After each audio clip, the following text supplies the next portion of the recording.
আন্তর্জাতিক মুদ্রা তহবিল পাকিস্তানের জন্য গত সপ্তাহে $1 বিলিয়ন ঋণ অনুমোদন করেছে। ভারতের তীব্র আপত্তি সত্ত্বেও শেষ পর্যন্ত অনুমোদন হয় এই ঋণ।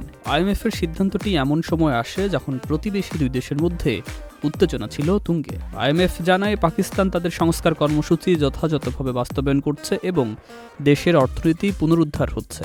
এ কারণে ঋণের দ্বিতীয় কিস্তি অনুমোদন করা হয়েছে। একই সঙ্গে তারা জলবায়ু পরিবর্তন ও প্রাকৃতিক দুর্যোগ মোকাবেলায় পাকিস্তানকে সহায়তা করার কথাও জানিয়েছে, যা ভবিষ্যতে আরও $1.4 বিলিয়ন তহবিল সরবরাহের পথ খুলে দিতে পারে।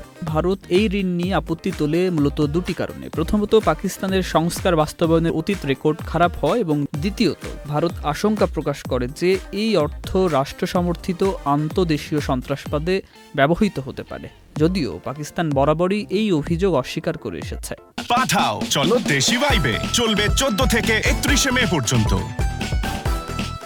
ভারতের আপত্তি কেন ধোপে টিকল না? আন্তর্জাতিক কাঠামোর বাস্তবতায় ভারত চাইলেও আইএমএফের এই সিদ্ধান্তে প্রভাব ফেলতে পারেনি। আইএমএফ বোর্ডে ভারতের ভোটাধিকার মাত্র 2.6%, যেখানে যুক্তরাষ্ট্রের রয়েছে 16.49%। উপরন্তু আইএমএফে কোনো প্রস্তাবের বিরুদ্ধে ভোট দেওয়ার সুযোগ নেই। সদস্যরা কেবল সমর্থন জানাতে বা ভোটদানে বিরত থাকতে পারেন। সিদ্ধান্তগুলো হয় বোর্ডের ঐক্যমতের ভিত্তিতে। বিশ্লেষকদের মতে ভারতের আপত্তি মূলত প্রতীকী ছিল। আইএমএফ কাঠামোগত ও প্রক্রিয়াগত বাধার কারণে দিল্লি জানত যে বাস্তবে এই ঋণ আটকে দেয়া সম্ভব নয়। তার উপর পাকিস্তান 2022 সালেই সন্ত্রাস অর্থায়ন রোধে কাজ করা ফিনান্সিয়াল অ্যাকশন টাস্ক ফোর্স এর ধূসর তালিকা থেকে বেরিয়ে আসে, যা আইএমএফ বা বিশ্বব্যাংকের মতো সংস্থার থেকে তহবিল পাওয়ার ক্ষেত্রে কোনো বাধা তৈরি করে না।